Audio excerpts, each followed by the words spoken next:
Solemos pensar que sabemos todo acerca de nuestro planeta, pero ni siquiera podemos imaginarnos las diversas criaturas que viven junto a nosotros. Algunas de ellas podrían reemplazar con facilidad a los humanos si tuvieran un poco más de suerte. Además de su cerebro primario, tienen 8 cerebros más pequeños en diferentes partes del cuerpo, y todos ellos toman decisiones por sí solos. Bajo nuestros pies puede haber toda una civilización que supere en número a la humanidad en 6 órdenes de magnitud. Eso es 1,5 millones de veces más que nosotros. Tienen una jerarquía, profesiones y escalas profesionales claras.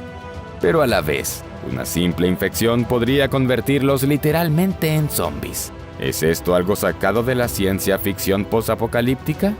Y estas lindas criaturas voladoras son algunos de los depredadores más feroces y exitosos de la Tierra. Su eficacia en la caza es casi impecable. Nada podrá salvarte del ataque de estos asesinos casi perfectos. En este video visitaremos el Museo de la Vida Terrestre. Seas un entusiasta de la ciencia, un amante de la naturaleza o simplemente tengas curiosidad por el mundo que te rodea, el Museo de la Vida Terrestre es un excelente lugar para visitar y profundizar tu comprensión sobre la increíble diversidad de la vida en la Tierra. El Museo de la Vida Terrestre. Imagina una criatura que tiene 3 corazones bombeando sangre azul a través de los vasos. Aunque tienen un cuerpo casi amorfo que se asemeja a una bolsa de agua, puede abrir fácilmente un biberón. Incluso uno a prueba de bebés. Puede sentirse ligero o incluso saborear con su piel. No tiene oídos, pero escucha bien incluso en el rango de infrasonidos. Puede cambiar instantáneamente de color y textura, volviéndose indistinguible del entorno, aunque no identifica los colores en absoluto y ve el mundo en blanco y negro. Es venenoso y puede ser hostil, pero al mismo tiempo es curioso e incluso juguetón. Además de eso, es muy inteligente y puede resolver problemas no triviales. Además del cerebro principal, tiene 8 cerebros más pequeños en diferentes partes del cuerpo. Y estos cerebros adicionales toman sus propias decisiones. ¿Quién es este monstruo? ¿Viene de la Tierra? Sí, tienes razón. Es un pulpo. Y por supuesto, proviene de nuestro planeta. Aunque algunos científicos contemplan otra idea. Pero primero lo primero. El misterio del pulpo. Ciertamente estamos acostumbrados a los pulpos modernos. Todo el mundo conoce a estas criaturas desde la infancia, y esto reduce un poco nuestra agudeza perceptiva. Al ver estas tomas, muchos se sorprenden, pero casi nadie siente emoción o deleite, a pesar de que las metamorfosis de los superhéroes de X-Men no son tan diferentes. Pero por alguna razón, percibimos lo que vemos en las películas como algo extraordinario y, sin embargo, no podemos reconocer que cosas similares que suceden en la naturaleza no pueden ser menos extraordinarias. ¿No es hora de revisar cómo vemos a estas criaturas? Además, los pulpos son mucho más interesantes de lo que mucha gente piensa. Los pulpos pertenecen a la clase de cefalópodos que es muy antigua y se formó hace unos 530 millones de años. En ese momento, apenas había algo que se pareciera a los peces, por no hablar de los reptiles o los mamíferos. El antepasado primitivo del pulpo era bastante pequeño. Tenía un caparazón protector y se arrastraba por el fondo del océano. Desafortunadamente, tener un caparazón protector hace que las especies evolucionen muy lentamente. Por ejemplo, las tortugas se han mantenido prácticamente sin cambios durante millones de años.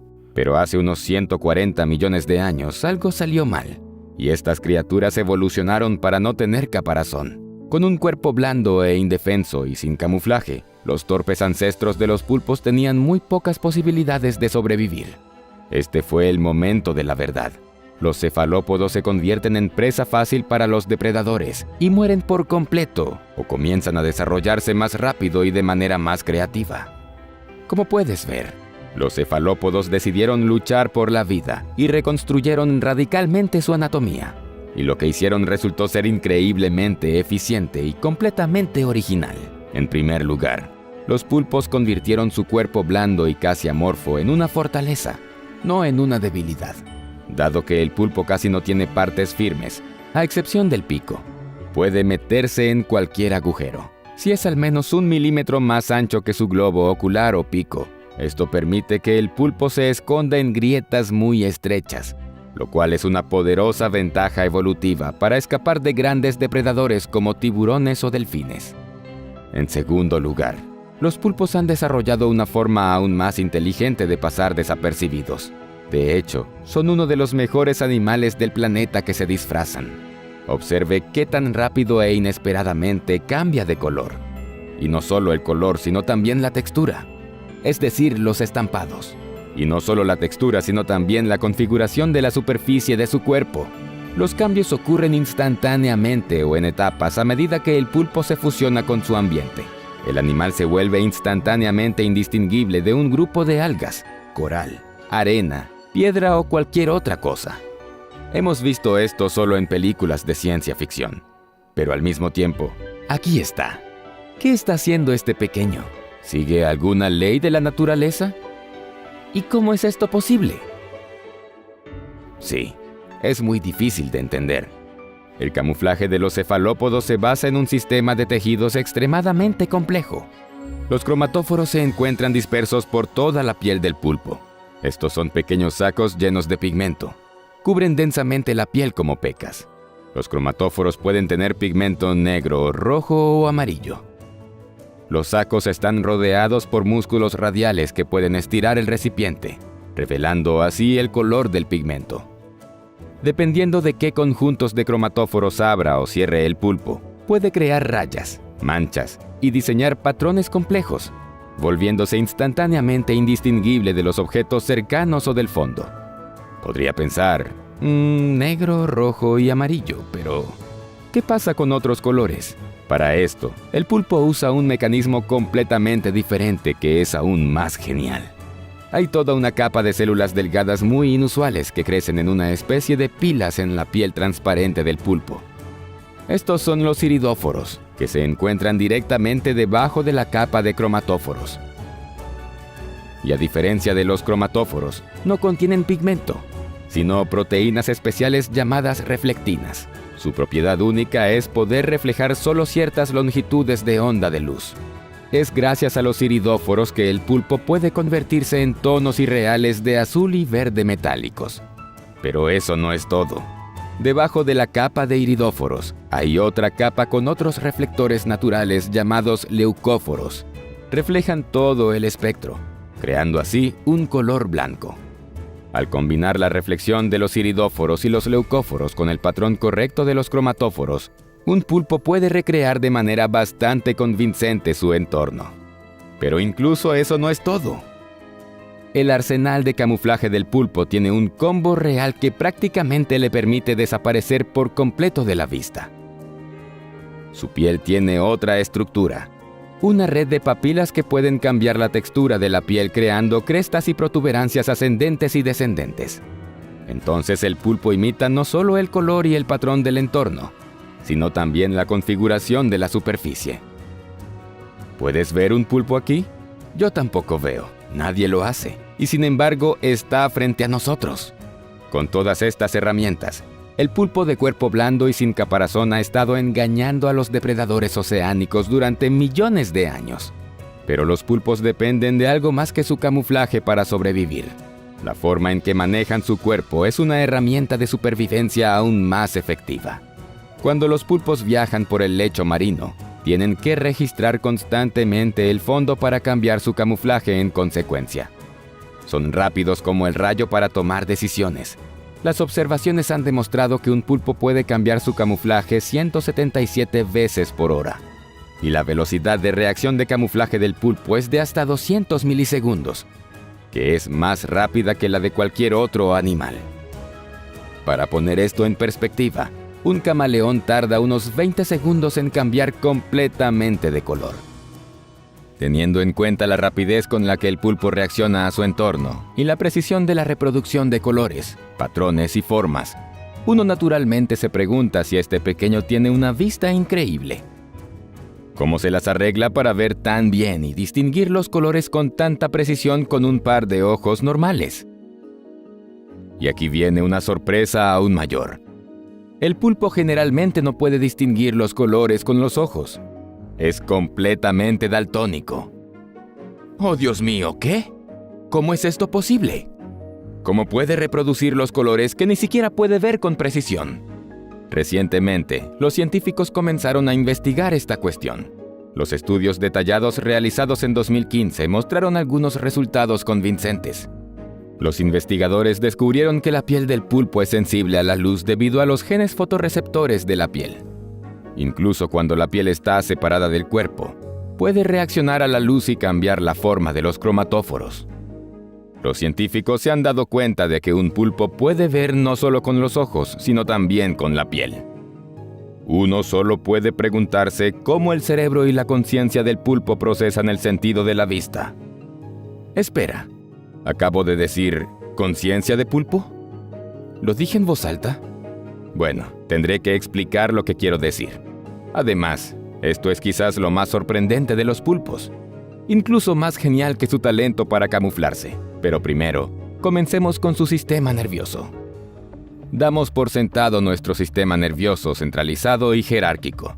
Sin embargo, el pulpo demuestra de manera convincente que todo puede ser completamente diferente. Imagina que además del contenido del cráneo, cada uno de tus brazos y piernas tiene un cerebro propio. Y estos 4 cerebros son totalmente independientes del sistema nervioso central y pueden tomar sus propias decisiones. Los pies van donde les da la gana, las manos agarran lo que quieren. De verdad, literalmente hacen lo que les da la gana. ¿Te imaginas lo que es pensar con 5 cerebros? ¿Cómo se gestionarán los más diversos impulsos dentro de una estructura fisiológica tan compleja? ¿Qué parte será responsable de su conciencia?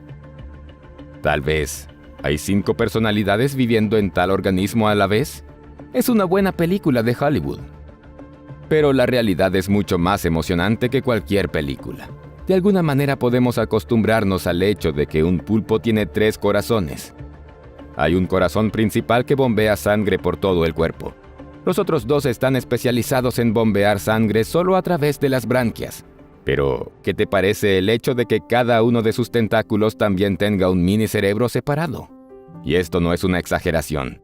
Estos grupos de nervios pueden tomar decisiones de forma completamente independiente. Si cortas el tentáculo de la pobre criatura, seguirá reaccionando al entorno. Huirá de las amenazas y tratará de atrapar presas potenciales. El sistema nervioso del pulpo no está concentrado en el cerebro, que sirve como órgano centralizado de análisis y control. Su cuerpo sin esqueleto puede doblarse en cualquier lugar y en cualquier dirección. Tal flexibilidad exige un control igualmente complejo y flexible. En el proceso de evolución, los pulpos han aprendido a delegar autoridad al externalizar literalmente los problemas locales a sus propias extremidades. Por ejemplo, cuando una persona abre un frasco, su cerebro se enfoca en lo que sienten los órganos de los sentidos y de las señales apropiadas a los músculos de la mano. Apriete el frasco con cierta fuerza, haga algún movimiento, tome una posición estable y muchos más delicados comandos motores. Todas estas instrucciones vienen del centro. Pero es suficiente para que el pulpo desencadene la respuesta de comportamiento deseada diciendo: Tentáculo 5, abre el frasco. No es mi problema cómo lo haces. Estaré aquí esperando. Las extremidades pensantes gestionan de forma independiente manipulaciones y transformaciones complejas, recibiendo solo instrucciones generales de la parte central. Por cierto, hay muchas razones para creer que el pulpo cambia el patrón de la superficie conscientemente, y no solo por reflejo o adaptación. Esto puede parecer ciencia ficción total, lo sé, pero hay evidencia directa de que el cefalópodo puede imitar a docenas de objetos vivos y no vivos que conforman su hábitat ecológico. Por ejemplo, al observar un pulpo en su entorno natural, la gente a veces lo confunde con una raya, un equinodermo quebradizo e incluso una medusa. El pulpo a menudo hace esto sin necesidad de camuflarse, pero solo por diversión. Esta sorprendente estructura del sistema nervioso plantea toda una serie de otras preguntas. ¿Cómo es ser una criatura con 9 cerebros? ¿Cómo podría ser una personalidad así? ¿Y en qué pueden evolucionar los pulpos dentro de otros 100 o 2 millones de años? Por supuesto, si un mono de 2 patas sin pelo no arruina por completo el planeta en todo este tiempo. ¿Tendrá alguna conciencia absolutamente real? Incluso sobre la base de muy pocos datos disponibles, podemos afirmar con confianza las habilidades mentales sobresalientes del pulpo. Por ejemplo, se sabe con certeza que los pulpos reconocen fácilmente los rostros humanos. Anteriormente se creía que solo los primates, los delfines y algunos córvidos como las urracas y los cuervos podían hacerlo. Los pulpos se acostumbran muy rápido a la persona que los cuida y realmente pueden distinguir a su dueño de otras personas. Hay muchos casos curiosos en los que un pulpo reconoció a personas que no le gustaban y se alejó nadando de la pared del acuario. También cambió el color para significar agresión e irritación. Y viceversa. Si al pulpo le gustaba a alguien, se acercaba a la pared de la pecera y no mostraba ningún signo de hostilidad. Por ejemplo, el pulpo es lo suficientemente inteligente como para abrir fácilmente un frasco de pastillas con una tapa especial a prueba de bebés. Además, puede liberarse si está encerrado dentro del frasco con un tapón de rosca. El pulpo tiene suficiente inteligencia y fuerza de tentáculos para esto. Otro marcador esencial de la inteligencia del pulpo se puede observar durante el juego. Cuando un animal es lo suficientemente inteligente, comienza a entretenerse cuando se siente seguro y aburrido.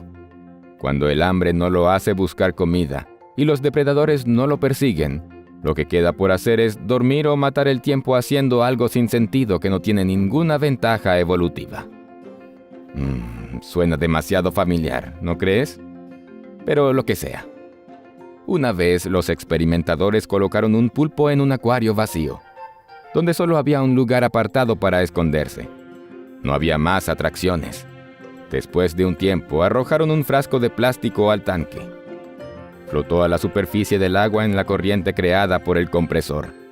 Al principio, el pulpo simplemente lo ignoró, pero luego comenzó a disparar un chorro de agua al frasco, arrojándolo de nuevo por aburrimiento. La jarra volvió corriente abajo, y todo se repitió decenas de veces. Este es un entretenimiento tan simple que a todos los pulpos se les ocurrió durante el experimento. Aquí solo tenga en cuenta que estamos hablando de un cefalópodo. No se trata de un perro o un gato, sino de una criatura de mar. Y así uno puede llegar a algunas conclusiones inesperadas. El caso es que hasta ahora la conducta del juego se ha considerado un fenómeno exclusivamente social. Mientras juegan, los animales aprenden a comunicarse, dominar y obedecer. Pero el pulpo es un animal absolutamente autosuficiente, sin jerarquías ni comportamiento social. Esto hace que los científicos reconsideren las ideas establecidas sobre la naturaleza de la inteligencia. Anteriormente, se creía que eran los lazos sociales y la comunicación lo que en un momento dado impulsaba el desarrollo de la inteligencia en los vertebrados. Pero en este sentido, el pulpo fue fácilmente contra el sistema. Los científicos pueden hacer muchos descubrimientos inesperados cuando se trata de estudiar esta extraordinaria criatura. Lo que complica aún más las cosas es que es realmente difícil observar un pulpo en su entorno natural, ya que prefiere la soledad. Y establecer experimentos en el laboratorio con individuos recolectados no es tan simple. Por lo tanto, es difícil imaginar de qué más es capaz esta extraña criatura. Hay otra rareza fundamental en todo esto. El pulpo ha logrado pasar por un camino evolutivo que abarcó cientos de millones de años.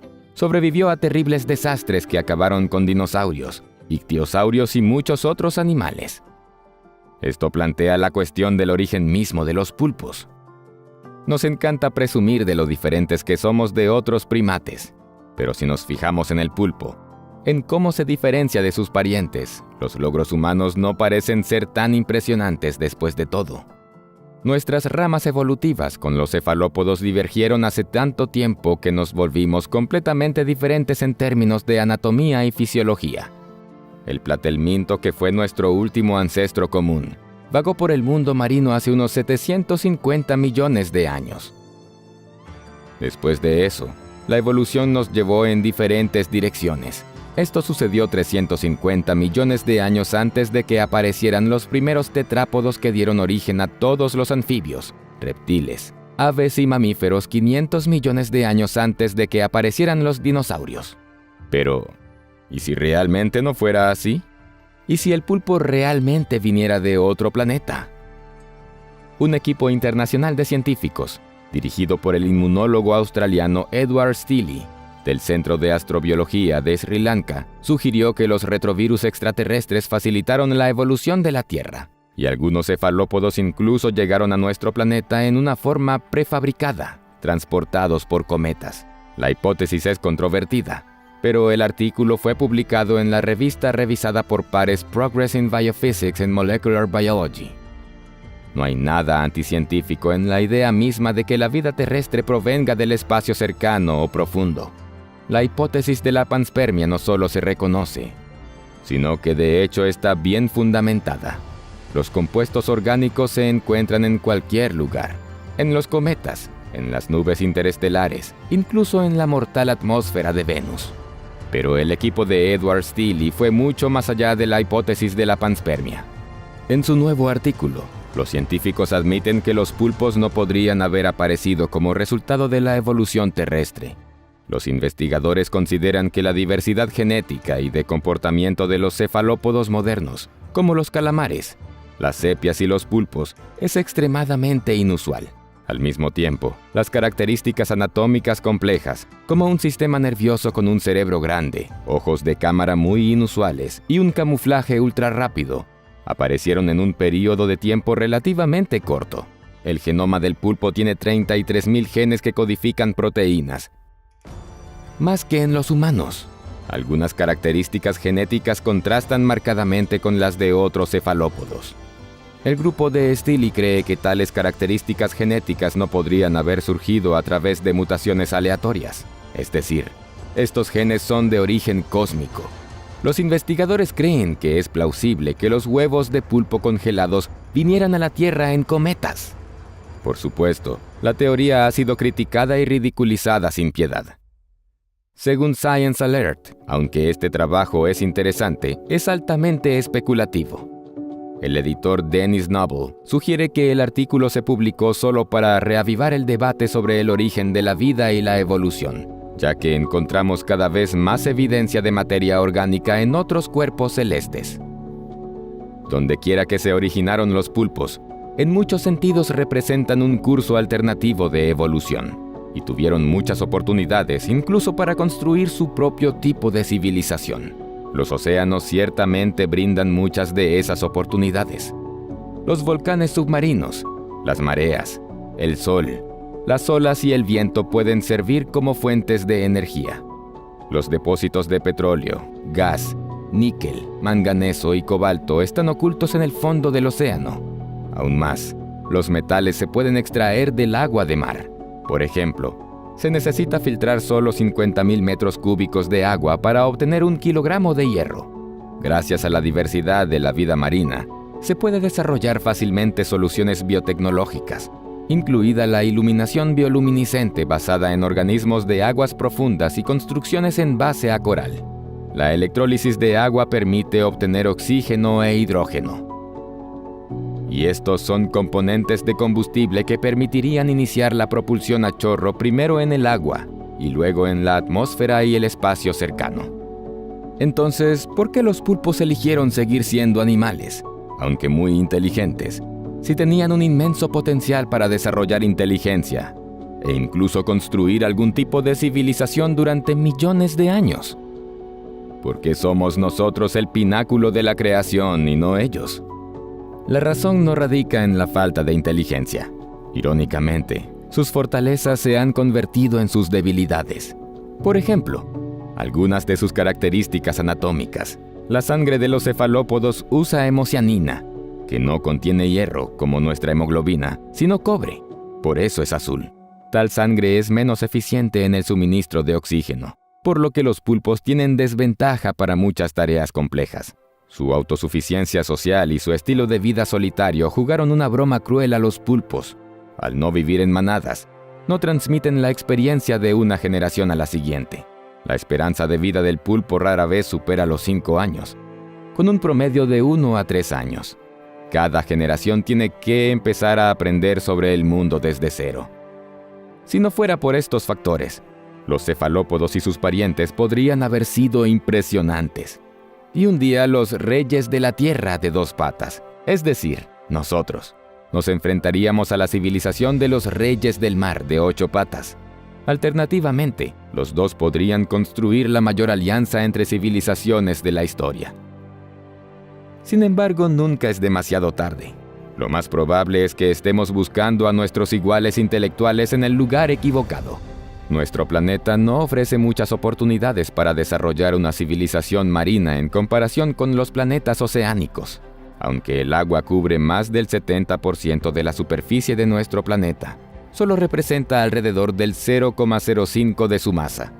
A escala planetaria, todas las profundidades de los océanos terrestres son una fina película sobre un enorme bloque de piedra con un núcleo fundido. Mientras tanto, encontramos grandes océanos incluso en nuestro sistema solar, como en la luna Europa de Júpiter y la luna Encelado de Saturno. Y eso sin mencionar los exoplanetas distantes. Algunos de ellos son miles de millones de años más antiguos que la Tierra y el Sol. Incluso es difícil imaginar qué tipo de civilización maravillosa podría desarrollarse con una ventaja tan impresionante. Pero gracias a los pulpos, podemos imaginar al menos remotamente cómo se verían estas fantásticas criaturas.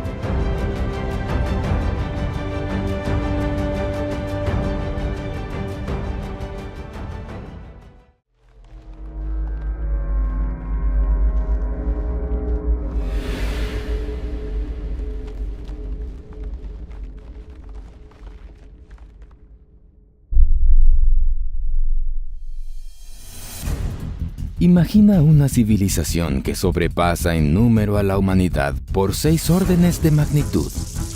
1,5 millones de veces. Y no se trata de algún tipo de bacteria. Estas criaturas han creado un orden social completamente funcional. Tienen una jerarquía muy clara, profesiones y escalas laborales.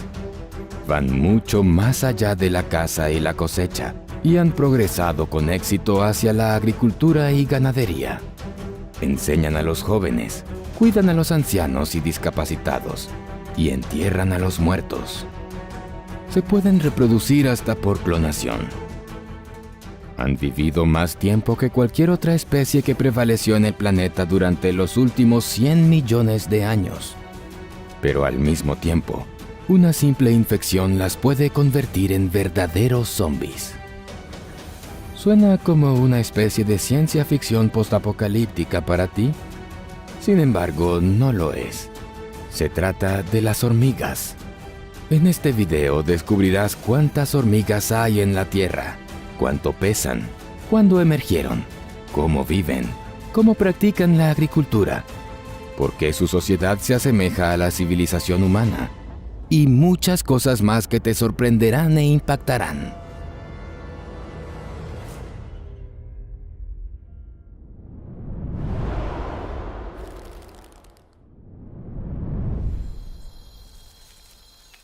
Hormigas.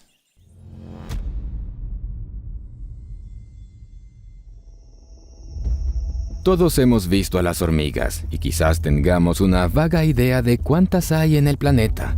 Pero pocas personas apenas se acercan en su estimación porque el número real es alucinante.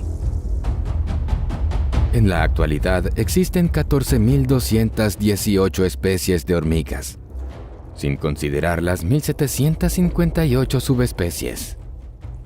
En realidad, nadie sabe el número total de estas criaturas.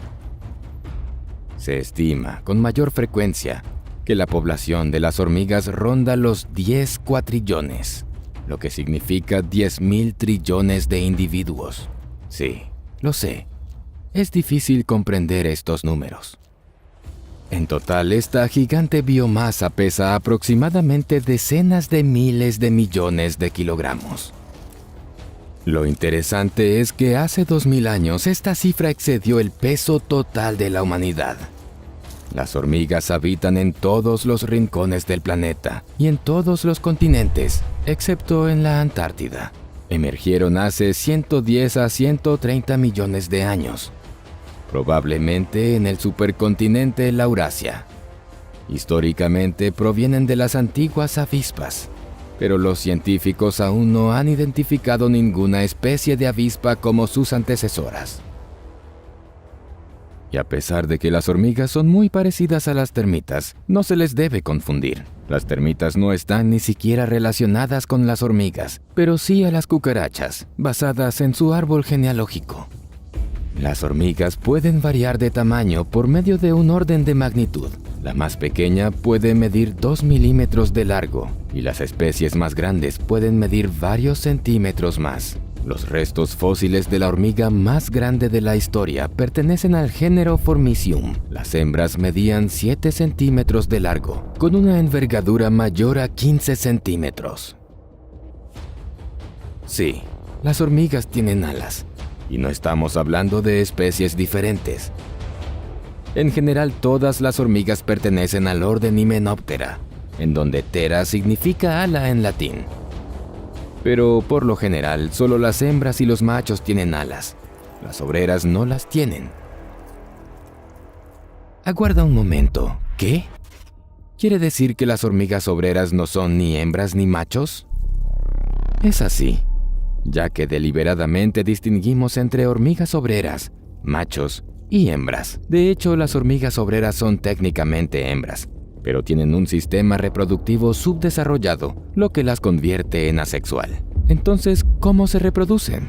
Bueno, no lo hacen. En la comunidad de las hormigas, la reproducción es un privilegio, un honor y una gran responsabilidad. Tener este privilegio no tiene que ver con ser la más fuerte o con estar más en forma que las demás. Se obtiene al nacer. Al ser una de las especies más diversas y enormes, las hormigas tienen muchas estrategias reproductivas. La más común es el típico apareamiento entre el macho y la hembra, pero esto parece de lo más ordinario a primera vista. De hecho, la reproducción de las hormigas es una potente combinación de drama, romance y hasta situaciones grotescas que las personas ni se imaginan.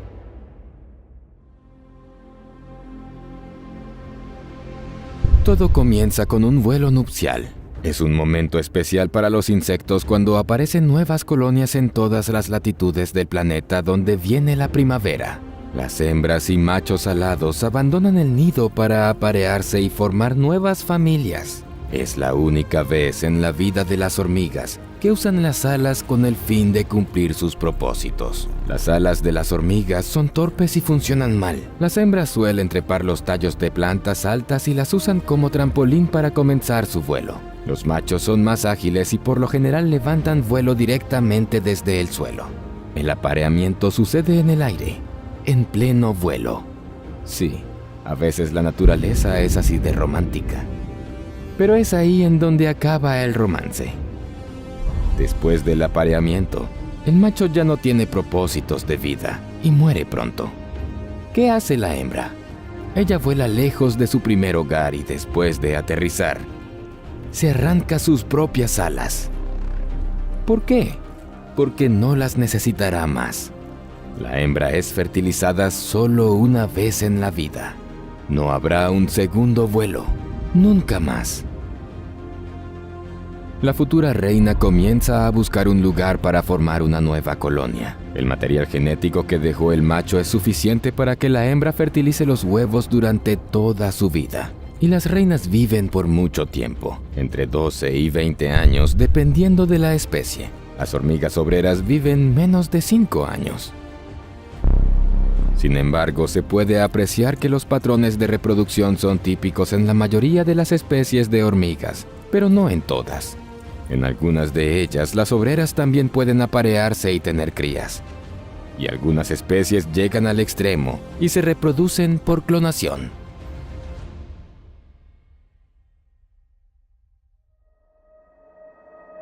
No, nada de laboratorios o tubos de ensayo, pero es algo similar. Por ejemplo, la especie de hormigas llamada Mycoseppurus smithii se reproduce por partenogénesis. En este tipo de reproducción, las hembras emergen de los huevos no fecundados, y no son huevos extras a los que el macho no pudo llegar. El hecho es que no hay nadie que los fecunde. Simplemente no hay machos. Durante el proceso de evolución, las especies los consideran innecesarios. Cuando las colonias de Mycoseppurus smithii fueron descubiertas en la cuenca amazónica, los científicos quedaron sorprendidos al ver este giro en la evolución natural. Todos los individuos de la colonia eran hembras, todas ellas una copia exacta de la reina, y por naturaleza de las demás. El equipo de investigación publicó los datos en un informe en la revista Proceedings of the Royal Society. Los investigadores admitieron que descubrieron este hecho por accidente. Mientras estudiaban otros aspectos de la vida de esta especie, notaron que no había machos. Al no ser capaces de identificar machos en el nido basados en datos externos, los científicos llevaron a cabo un análisis de ADN de los individuos que recolectaron. Descubrieron que todas eran hembras y clones de la reina. Después de esto, los científicos descubrieron que el órgano reproductivo más importante de la reina, la bolsa copulativa, había perdido completamente su función. Sin embargo, muchos años después, una investigación a gran escala reveló que los individuos de esta especie no perdieron completamente su reproducción sexual. Pero esto no cambia nada, ya que el 90% de los individuos seleccionados en toda América Central y América del Sur resultaron ser clones. Provienen de diferentes reinas, pero son clones al fin. Y esto significa que la especie Mycoseppurus smithii finalmente eligió su método de reproducción. Pero esto puede ser un grave error.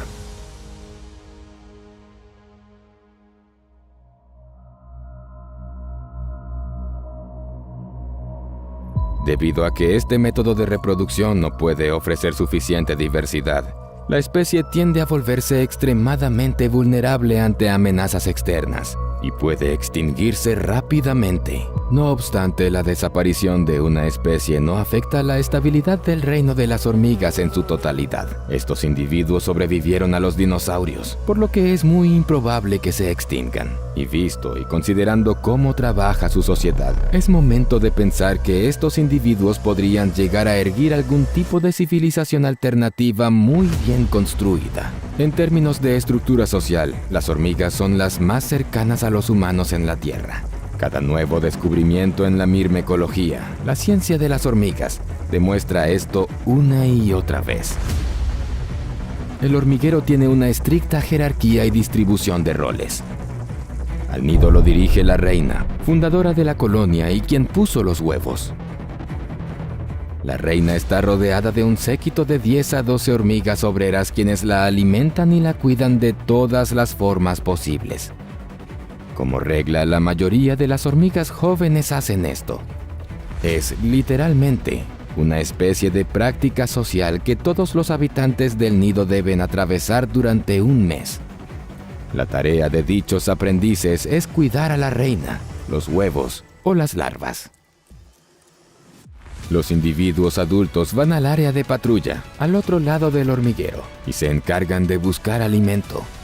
La hormiga trae el alimento que encontró ante las autoridades, quienes deciden cómo lo distribuirán en el nido. Además de la comida, el nido también se alimenta de una feromona especial, una esencia maloliente liberada por la reina, la cual contiene información sobre su salud. Las hormigas del séquito lamen esta sustancia, la transportan en un bocio especial y se la pasan a las demás una por una. De esta manera, todos los miembros de la sociedad de hormigas están conectados a un espacio informativo, una red social de hormigas de un pueblo pequeño, por así decirlo.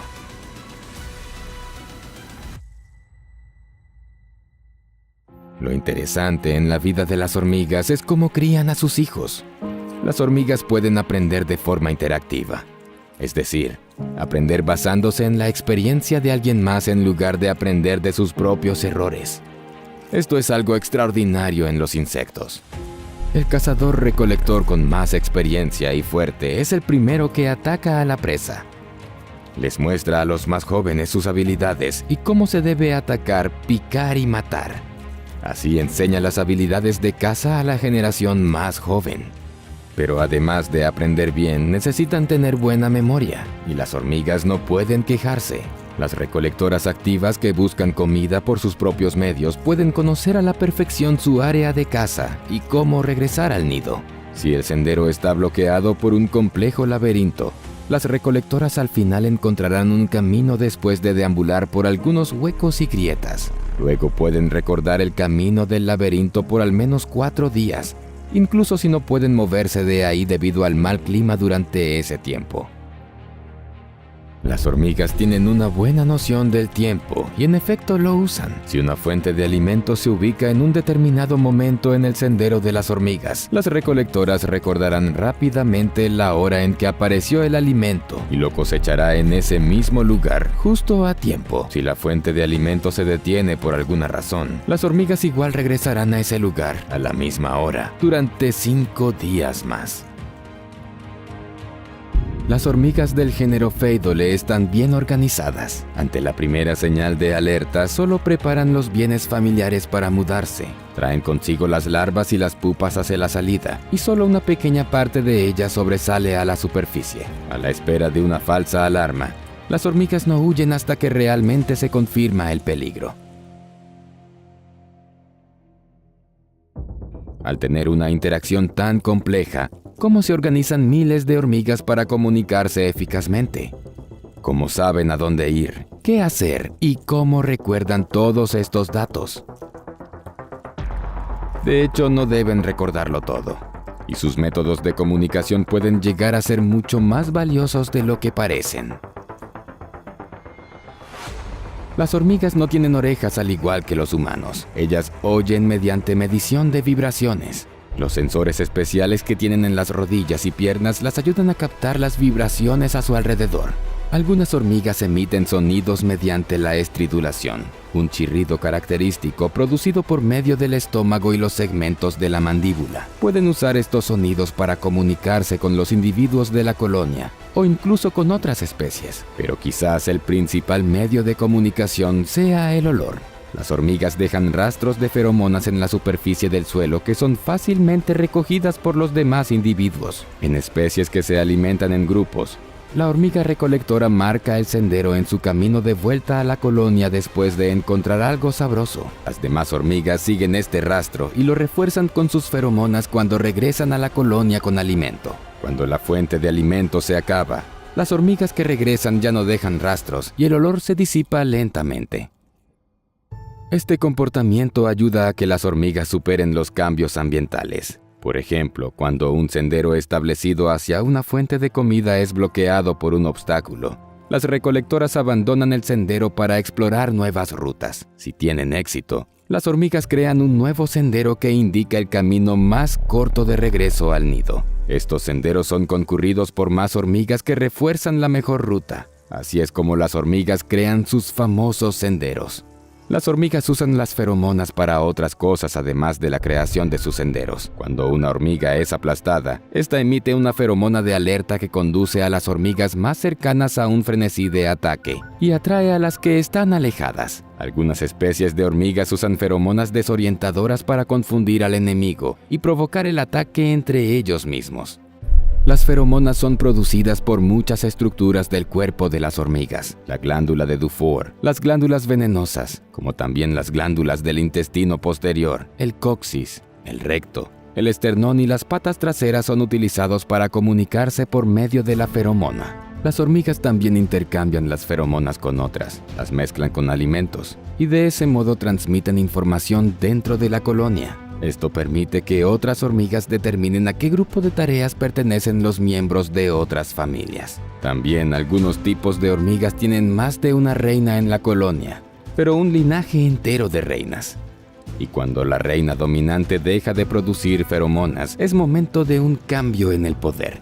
Las obreras comienzan a cuidar de otra reina, quien se convierte en la dominante. La variedad en los métodos de comunicación combinados con cerebros tan diminutos y muy racionales brindan a las hormigas la extraordinaria ventaja de construir una sociedad muy similar a la civilización. Al estar tan distantes de los mamíferos, y en especial de las personas, las hormigas resultan ser capaces de practicar la agricultura y la reproducción animal, en el sentido más real de la palabra. La mayoría de las hormigas son depredadoras genéricas, carroñeras y herbívoras. Muchas hormigas herbívoras cuentan con una única simbiosis que se basa en sus propios microbios intestinales para mejorar el valor nutricional de los alimentos vegetales que cosechan. Pero muchas especies de hormigas han logrado algunos resultados excepcionales al seguir los pasos que alguna vez siguieron los humanos. En concreto, las hormigas han desarrollado su propia marca de agricultura. Esta práctica se esparció tan ampliamente que hoy en día la agricultura de las hormigas puede clasificarse con claridad. La más primitiva e inferior fue dominada por 80 especies. 34 especies cultivan hongos de coral para sus necesidades y 18 especies se alimentan de levaduras. Por último, 63 especies de hormigas han dominado la máxima agricultura. Aprendieron a cultivar hongos y construyeron jardines enteros de ellos. Y lo más sorprendente, surgieron nuevas variedades de hongos que fueron literalmente domesticados por generaciones de hormigas. Estos hongos no pueden sobrevivir por mucho tiempo en un ambiente silvestre. Solo en la granja de las hormigas, bajo un cuidado estricto de estas criaturas sorprendentes. Una colonia de hormigas cortadoras es un buen ejemplo de esta agricultura. Dirigen plantaciones enteras de hongos y utilizan las hojas cortadas más finas como sustrato. Sí, oíste bien. Las hormigas traen las hojas a la colonia y las cortan en pedazos pequeños para usarlas como abono. Incluso en la agricultura, las hormigas mantienen una clara especialización y un conjunto de profesiones. Básicamente, el trabajo de una hormiga depende de su tamaño. Las obreras más grandes cortan los tallos. Las medianas mastican las hojas en pedazos y las más pequeñas suelen plantarlas. Incluso protegen a los hongos de bacterias nocivas. La bacteria que produce sustancias actúa como antibiótico contra otra bacteria que puede ser peligrosa para que el hongo sobreviva en la superficie exterior del cuerpo de la hormiga. Las hormigas cortadoras son lo suficientemente sensibles para reconocer la reacción del hongo ante varios materiales vegetales, percibiendo la señal química de los mismos. Si se detecta que alguna hoja podría llegar a ser tóxica para el hongo, la colonia recordará esto y no lo cosechará nuevamente.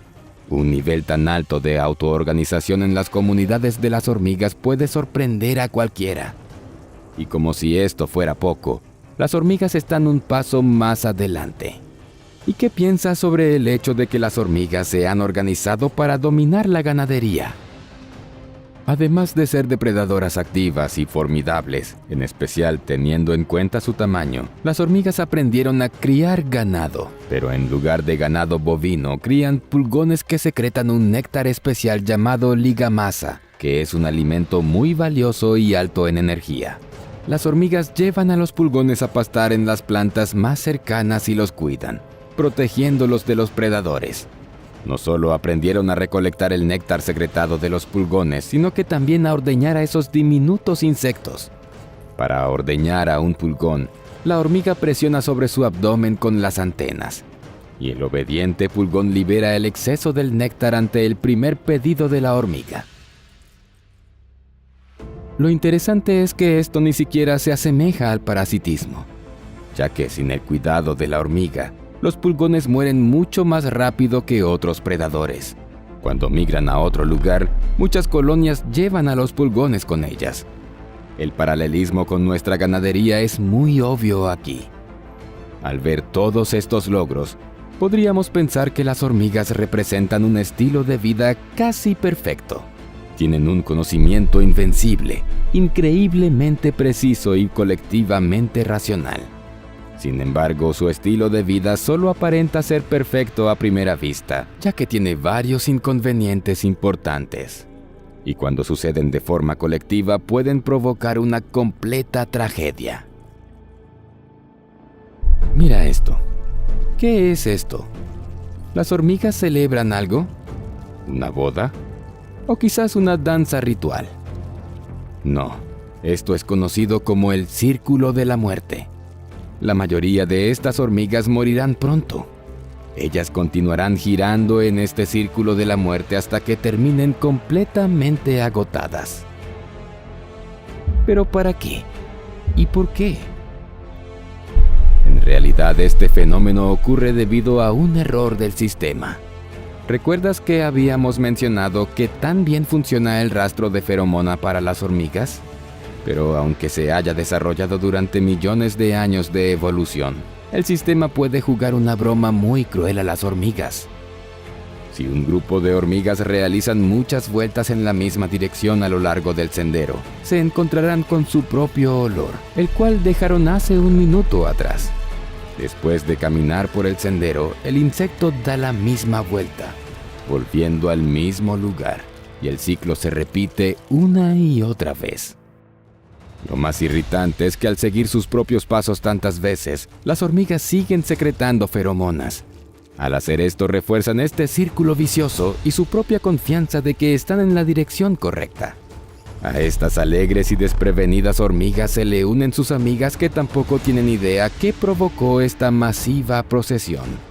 El resultado de esta marcha es fácilmente predecible.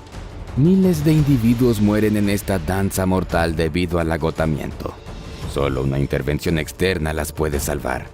El círculo mortal más grande fue observado por el viajero norteamericano William Beebe en 1921, en Guyana. Él declaró que las hormigas Ecyton crearon un círculo de 365 metros de ancho, y su marcha destructiva duró 2 días. Por cierto, dichos torbellinos no son raros y casi todas las especies de hormigas pueden ser absorbidas por el círculo de la muerte. Desafortunadamente, las hormigas hacen esto como parte de un patrón de comportamiento arraigado. Estos accidentes suceden todo el tiempo, siempre y cuando haya varios otros senderos cerca. No obstante, caminamos sobre la mayoría de los mismos y solo algunos individuos caen en la trampa. En terrenos abiertos y planos, estos círculos pueden alcanzar proporciones gigantescas. Esto puede sonar espeluznante, pero las hormigas también actúan como zombies. ¿Sabías que las hormigas pueden convertirse en zombies? No es broma.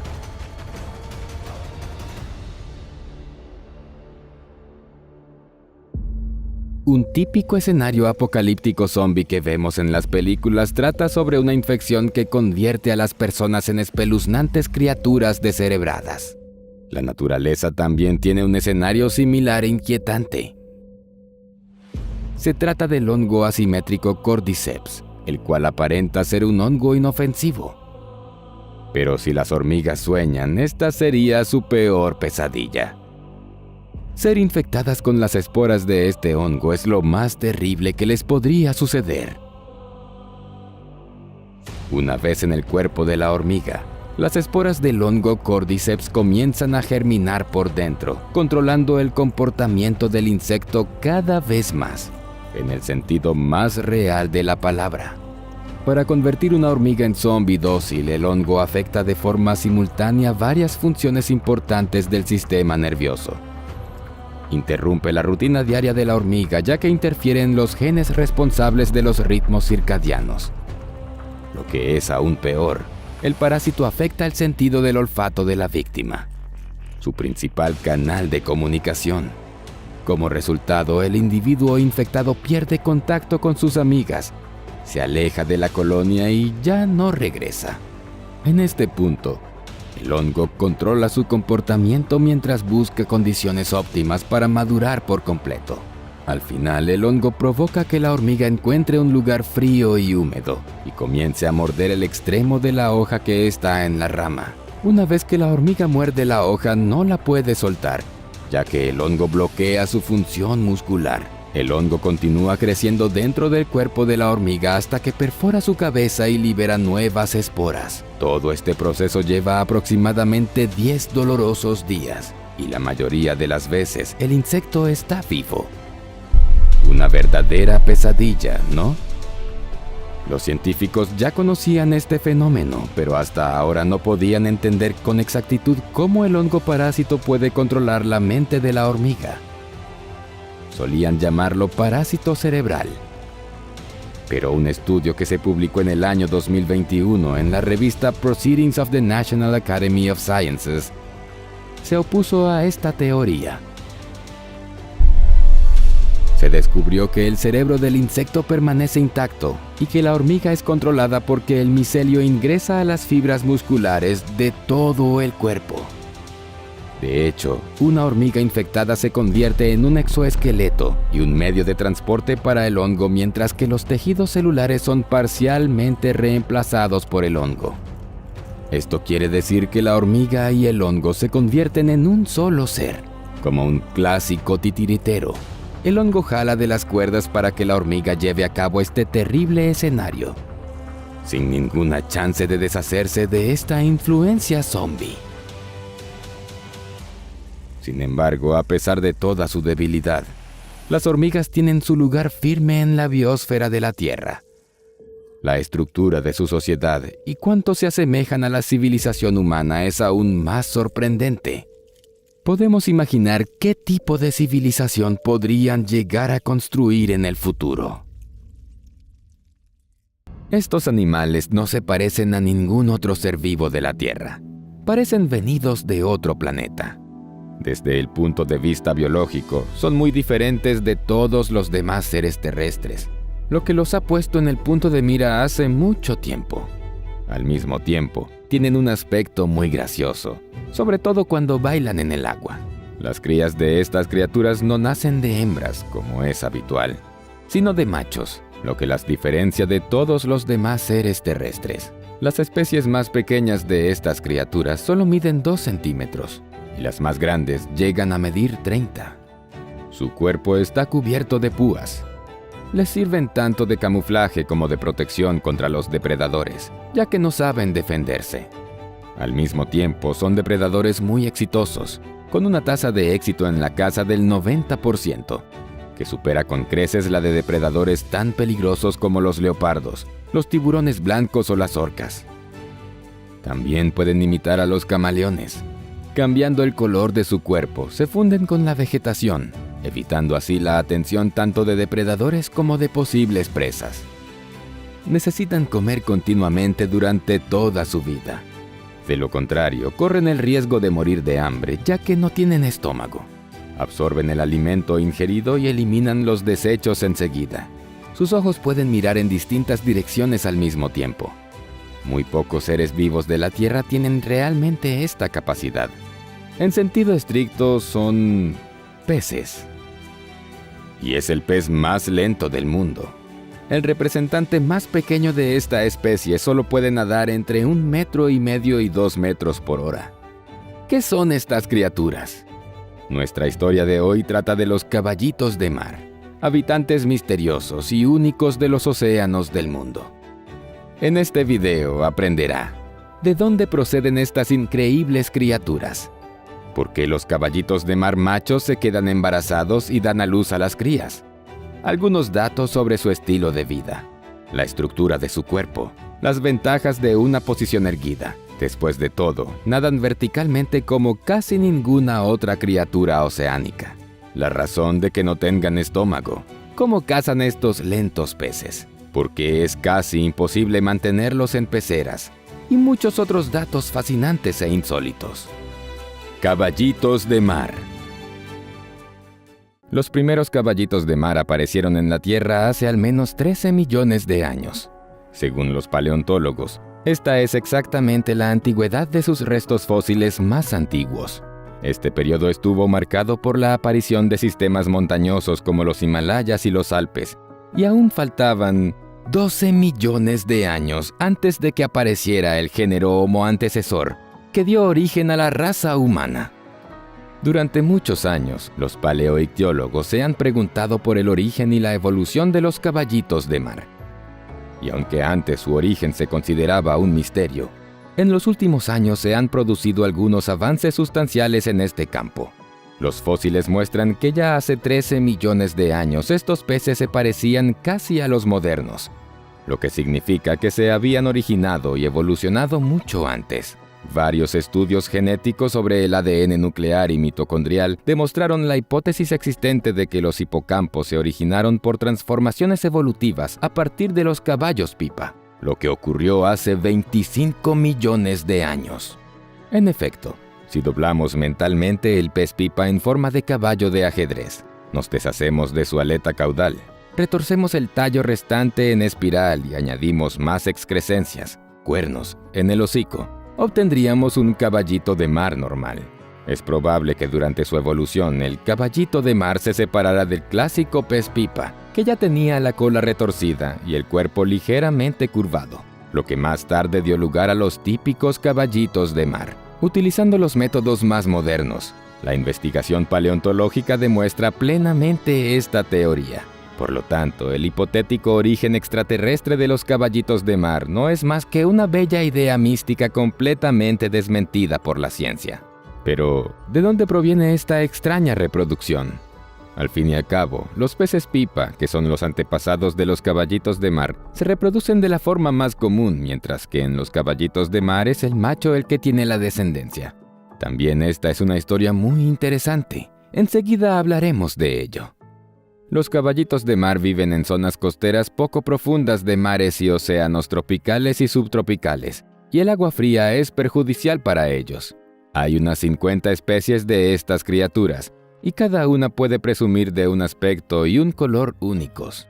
Lo que los hace especiales es que parecen haber combinado partes del cuerpo de varios animales, y no solamente marinos. La cabeza se parece a la de un caballo, pero tiene un pico boca puntiagudo como el de un oso hormiguero, la visión de 360 grados y los ojos que giran por separado, así como la capacidad de cambiar de color y fundirse con el entorno son algo que los caballitos de mar comparten con los camaleones.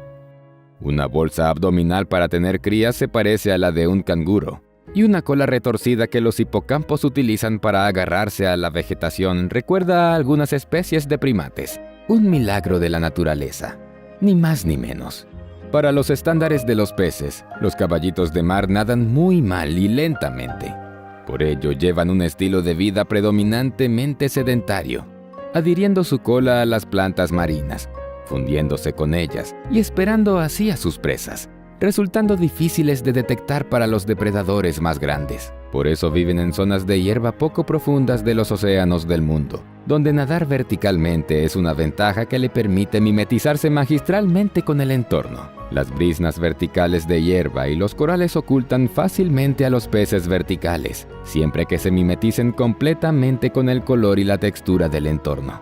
Normalmente, los caballitos de mar viven entre 4 y 5 años. Los caballitos de mar viven en colonias, pero no se les puede llamar peces de cardumen. Nadan y depredan solos, y se reproducen en parejas. Cuando los caballitos de mar eligen pareja, lo más frecuente es que no se separen en toda su vida. Quizá no sea la comparación más acertada, pero las colonias y el estilo de vida de los caballitos de mar no se parecen a los de los peces, sino, no te lo vas a creer, a los de las personas. Nosotros también nos instalamos en colonias, también conocidas como ciudades o pueblos, y cada persona vive por separado o crea una pareja. Los caballitos de mar tienen un modo de vida muy parecido. Los caballitos de mar son los únicos vertebrados cuyos machos tienen hijos y dan a luz. En muchos animales conocidos, los padres incuban los huevos, protegen y alimentan a las crías, pero únicamente en los caballitos de mar los machos paren huevos fecundados y dan a luz.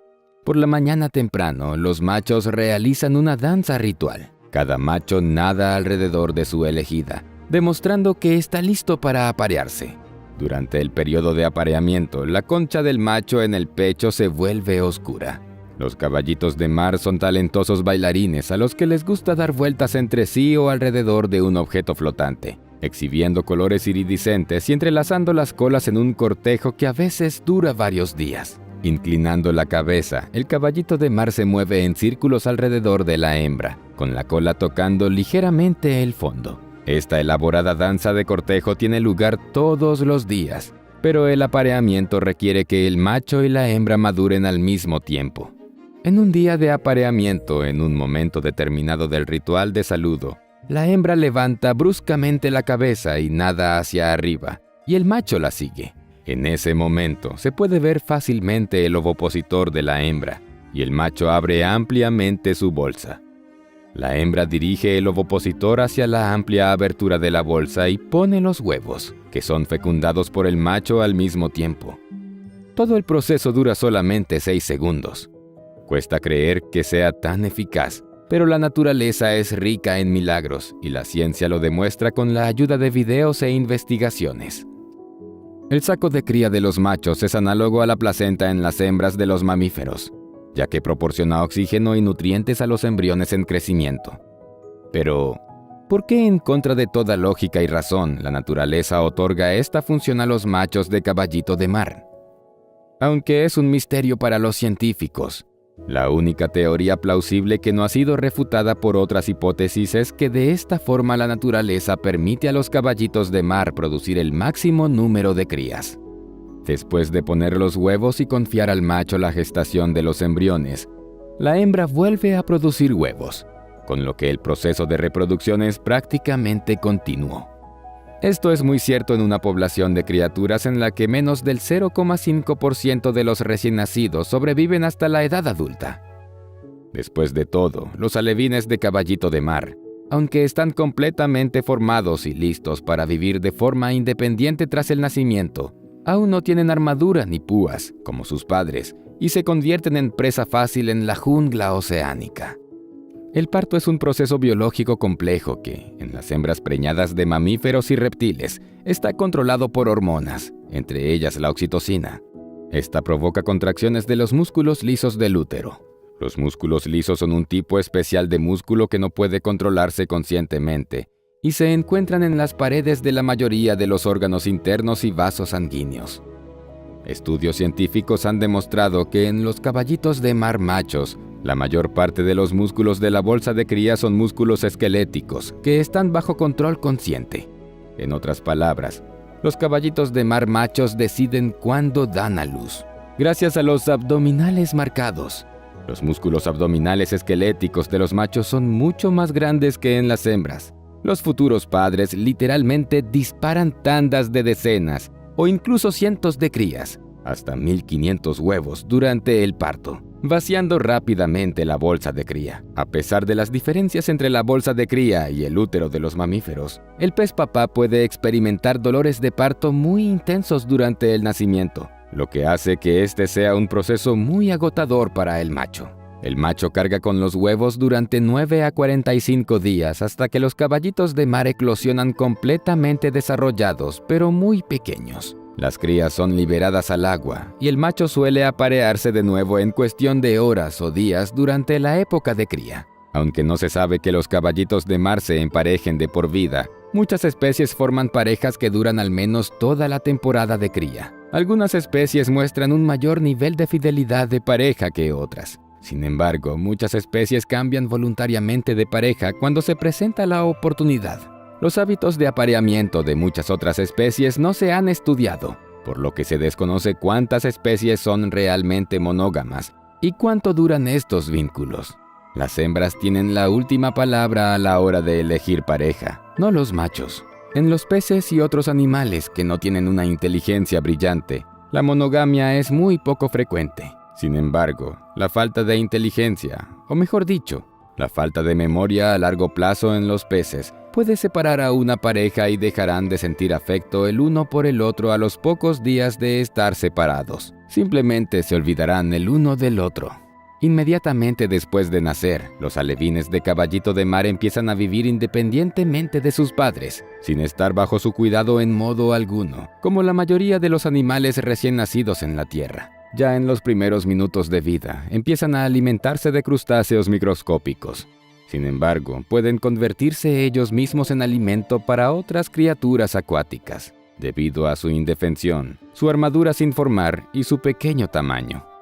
La estructura del cuerpo y la cola es otra característica única de los caballitos de mar que requiere especial atención. La estructura corporal de la inmensa mayoría de los animales marinos les protege de los depredadores. Aletas afiladas como cuchillas, púas y agujas venenosas, caparazones en forma de armadura, dibujo de la piel que se mimetiza con el entorno. Todas estas características están diseñadas para garantizar la protección y la supervivencia en la jungla oceánica.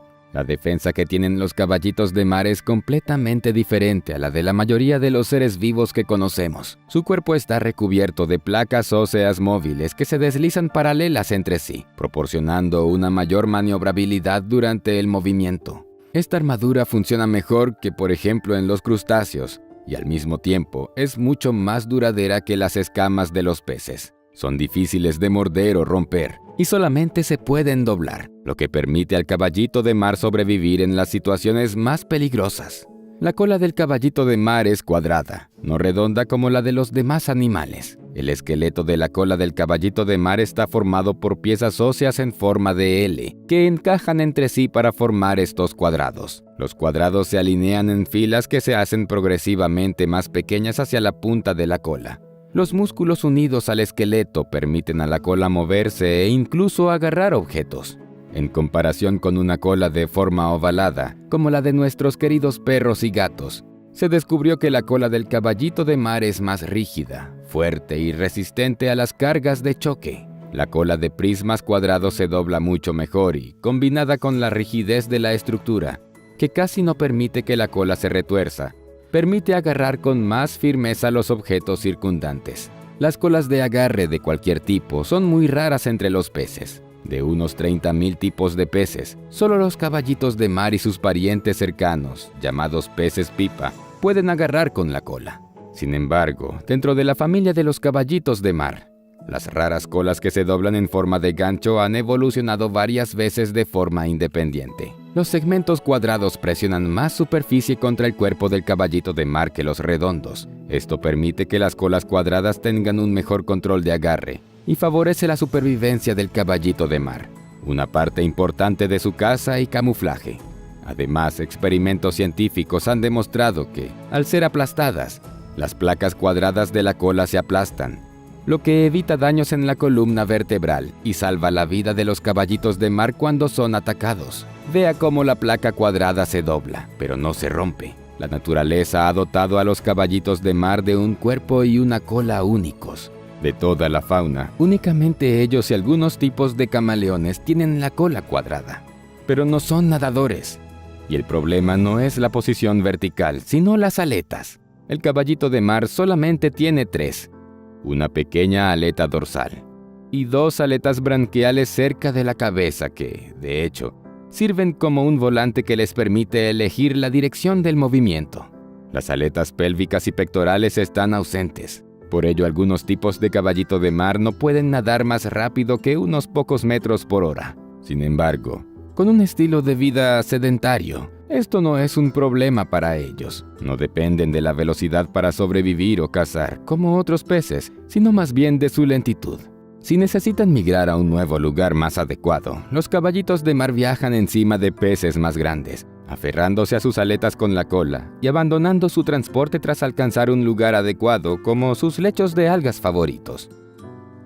La vejiga natatoria del caballito de mar está situada a lo largo de todo el cuerpo y está dividida por un tabique que separa la cabeza del resto del cuerpo. La vejiga cefálica es mayor que la abdominal, lo que garantiza la posición vertical de los caballitos de mar al nadar. Y esta posición, que los convierte en criaturas extrañas e insólitas en el mundo submarino, es también su gran ventaja, ya que les permite cazar con la mayor eficacia posible y tener el estatus de uno de los cazadores más exitosos del planeta. ¿Qué hace que su caza tenga éxito? Esta pregunta obsesiona a muchos científicos, y para responderla se han llevado a cabo numerosas investigaciones, que incluyen la grabación en video de la caza de los caballitos de mar, e incluso la creación de modelos matemáticos que permiten calcular con precisión el algoritmo de su éxito en la caza. Pocos habitantes del mundo submarino pueden presumir de un índice tan elevado. Y la respuesta es la siguiente. Escondidos en algas o corales, los caballitos de mar acercan lentamente la cabeza a la presa desprevenida, y luego la succionan al instante a través de su hocico tubular. Esta técnica se conoce como alimentación pivotante. Se basa en mover la boca hacia la presa, inclinando la cabeza hacia arriba, que pivota en la articulación del cuello. La succión es tan rápida que ni siquiera la filmación fotograma a fotograma permite verlo.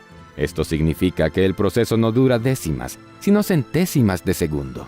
Aquí es donde entra en juego la verdadera velocidad de los caballitos de mar. Requiere mucha energía, que los caballitos de mar pueden acumular en los tendones asociados a la rotación de la cabeza, y luego liberar, creando una poderosa fuerza de succión. Y el hocico alargado del caballito de mar crea una zona de calma a su alrededor, donde los pequeños crustáceos y camarones, su principal fuente de alimento, no se sienten amenazados y pueden acercarse mucho. De este modo, los caballitos de mar consiguen un índice de éxito en la caza de hasta el 90%, uno de los más altos del mundo. Para ponerlo en perspectiva, menos de la mitad de los ataques de los tiburones blancos, que aterrorizan a la mayoría de los habitantes acuáticos, terminan con éxito. Los leopardos, gráciles pero poderosos, atrapan a sus presas solamente el 74% de las veces. Y las orcas, muy inteligentes y astutas, que cazan focas, delfines y crías de ballena en grupos bien organizados, a veces durante horas y horas, logran el éxito hasta en el 80% de los casos. Mientras tanto, el pequeño caballito de mar, lento, de aspecto inofensivo y ligeramente ridículo, sobresale en la caza más que todos ellos.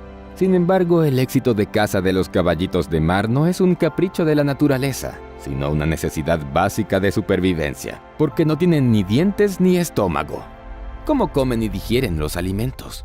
En realidad, el caballito de mar digiere los alimentos con el resto de su aparato digestivo, no con un órgano concreto. Una glándula especial, similar al páncreas de los mamíferos, segrega enzimas digestivas directamente en los intestinos, lo que permite descomponer los alimentos a medida que pasan por el organismo. Debido a la ausencia de estómago, este proceso ocurre mucho más rápido que en otros animales y peces, por lo que el caballito de mar tiene que comer casi continuamente y ser un excelente cazador. Los caballitos de mar adultos comen entre 30 y 50 veces al día, y en algunos casos, el número de comidas puede ser de varios cientos.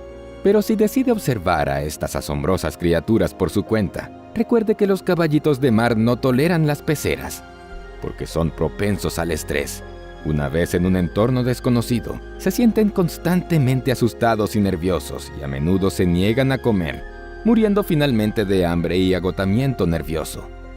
Por ejemplo, sacudirlos y mecerlos los matará casi con toda seguridad si decide trasladar un recipiente con caballitos de mar en auto o en barco. En total, hay unas 50 especies de caballitos de mar en el mundo, pero 30 de ellas están al borde de la extinción. El mayor peligro para ellos es la gente. Se capturan activamente como recuerdo por su inusual aspecto.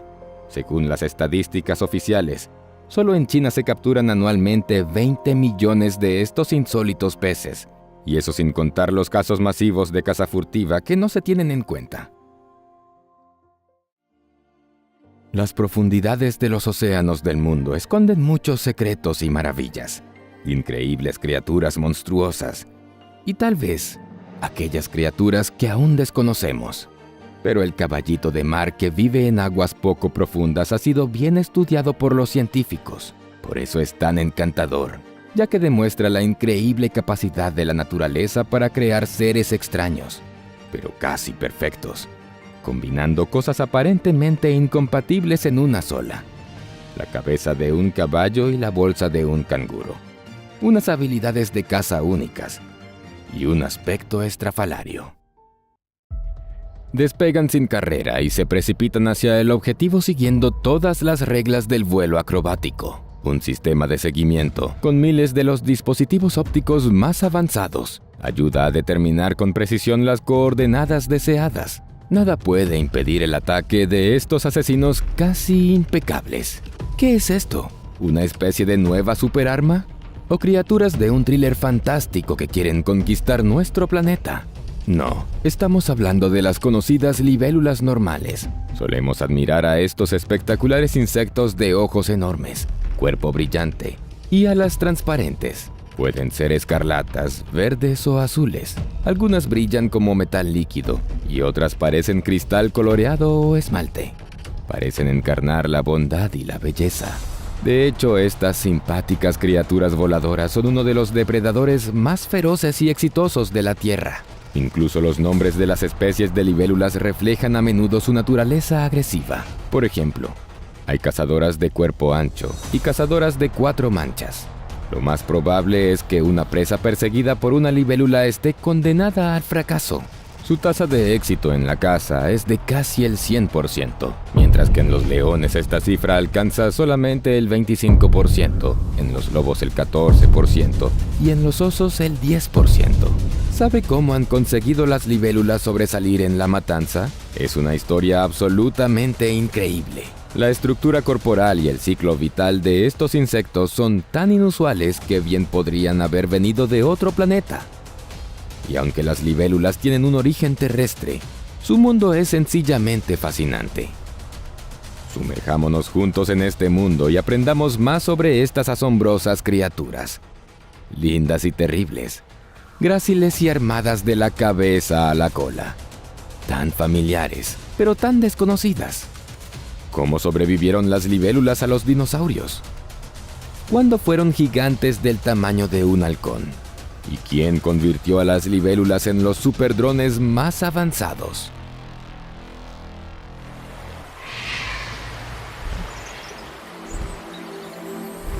Libélulas.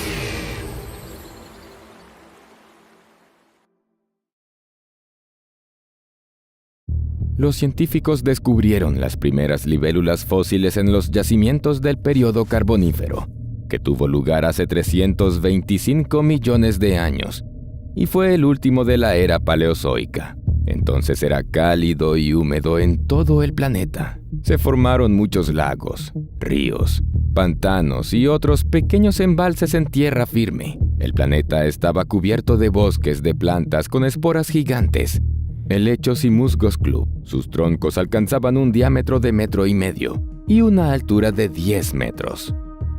Ni un solo dinosaurio había vagado aún por estos matorrales, pero los primeros animales también se parecían a menudo a monstruos de películas de terror. Las libélulas gigantes Meganeura mongi volaban entre ellos. La envergadura de este monstruo era de 70 centímetros, 27,5 pulgadas.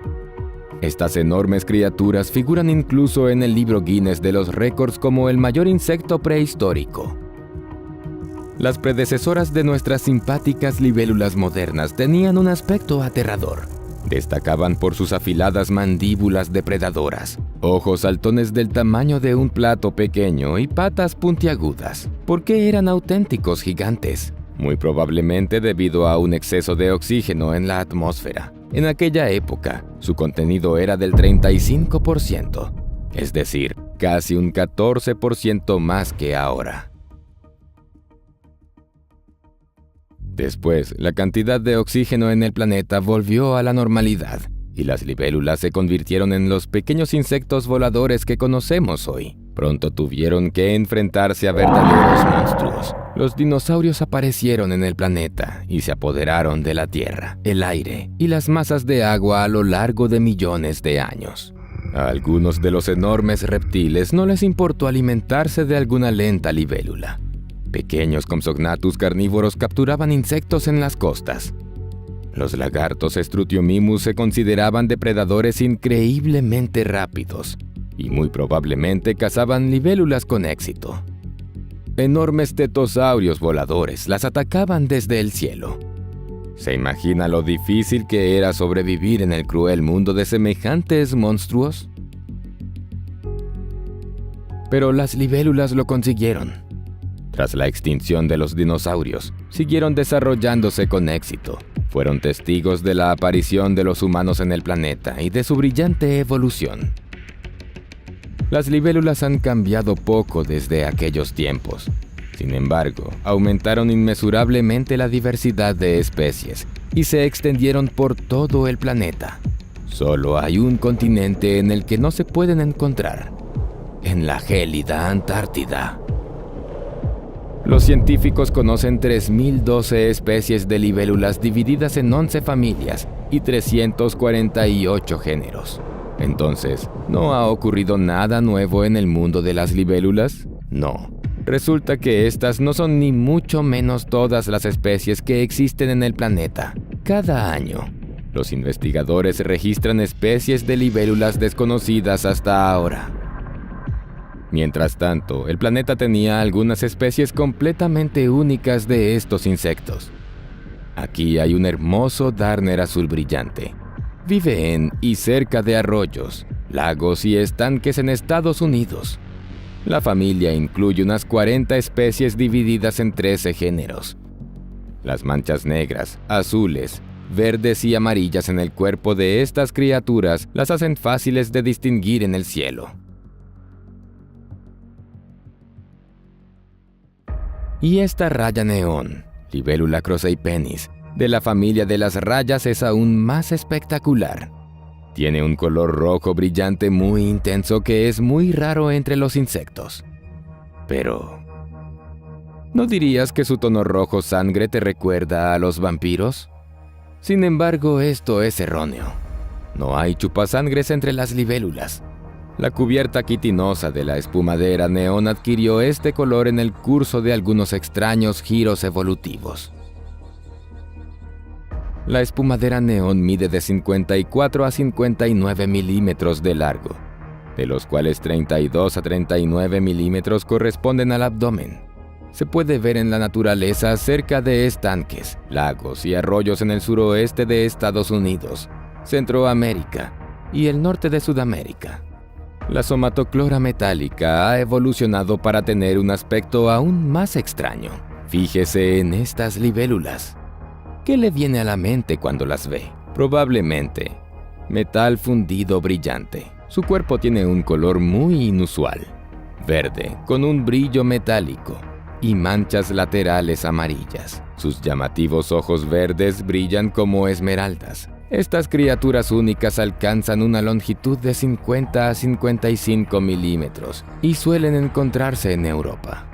Sin embargo, las libélulas no nos sorprenden solamente por su fascinante colorido. Hay especies muy extrañas en cuanto a estructura corporal y hábitos. Las llamadas alforjas negras que ahora se ven en vivo en todo Estados Unidos, Canadá, el sur de México, el Caribe y Hawái. Se trata de una de las raras especies de libélulas migratorias. No te lo vas a creer. Pero los insectos con un nombre tan poco especial son unos auténticos románticos. Realizan su ritual de apareamiento y ponen huevos mientras hacen intrincadas piruetas en el aire. Por eso se les llama planeadores bailarines.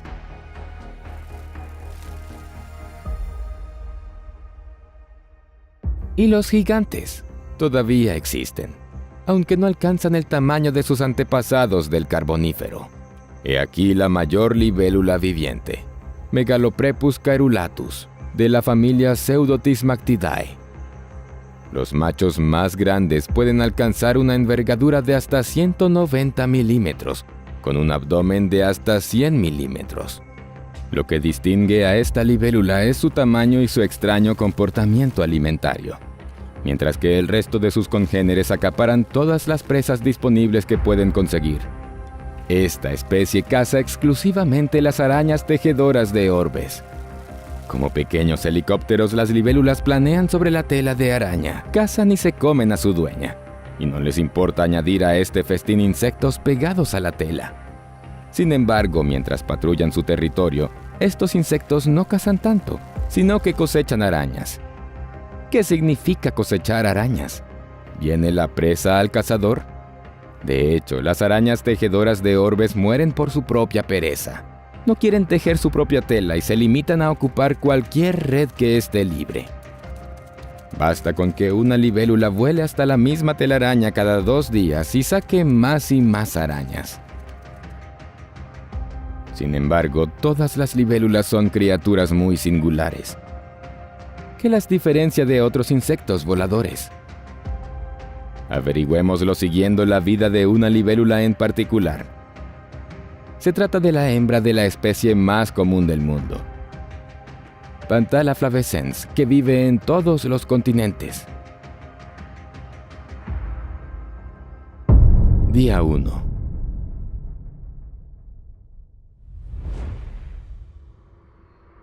Es el final de la primavera. Una diminuta criatura de extremidades largas y delgadas se mueve por el fondo de una pequeña masa de agua. Se trata del protagonista de nuestra historia, que está a punto de convertirse en libélula, pero de momento se encuentra en la fase de ninfa. Es una larva que se ha convertido parcialmente en libélula. Parece completamente indefenso, pero ¿es esto realmente así? Las ninfas de libélula son más sanguinarias que los depredadores más crueles del reino animal. Estos insectos insaciables comen todas las criaturas vivas que pueden superar. Nuestra ninfa hizo precisamente eso. Trató de encontrar y tragar tantos gusanos de mosquito y larvas de otros insectos como le fue posible. Cuando encontró un renacuajo, la larva de libélula también se lo comió, y luego empezó a cazar pececillos, correteando en un cardumen. En un instante, la ninfa lanzó su labio articulado, agarró a la presa y tiró hacia atrás de este terrible artilugio asesino. Su labio es un aparato bucal dentado similar a la mandíbula inferior. Cuando la ninfa no caza, su espeluznante labio se pliega y se mantiene frente a su cara.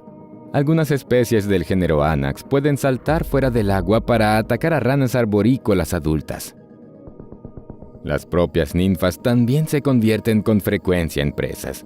En particular pueden ser presa de garzas, patos, tritones, ranas, peces y arañas acuáticas.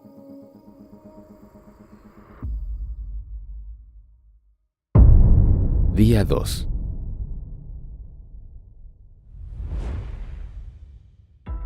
Esta vez la ninfa no salió de casa como de costumbre.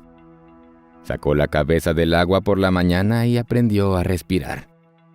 Luego se subió a los juncos y se retorció para salir del exoesqueleto, la cubierta exterior de la larva. Inmediatamente después, empezó a respirar intensamente, lo que permitió que su cuerpo se llenara de hemolinfa incolora que empezó a fluir por sus venas en lugar de sangre. Pero a diferencia de la sangre, este fluido no se desplaza por los vasos sanguíneos. Rellena la cavidad del cuerpo del insecto. Su función se limita a transferir nutrientes, productos metabólicos y hormonas que curan las heridas, así como a mantener el equilibrio agua-sal del cuerpo. Así pues, nuestra libélula nació como un insecto bastante corriente, de color rojo dorado, pero muy hermoso. Tenía un cuerpo mediano de hasta 4,5 centímetros y una envergadura de hasta 8 centímetros. Hasta la mañana siguiente pasó casi inmóvil, porque su cuerpo aún era blando y necesitaba endurecerse.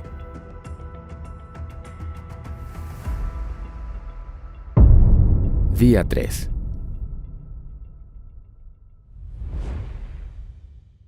Por la mañana, la libélula tenía su forma habitual.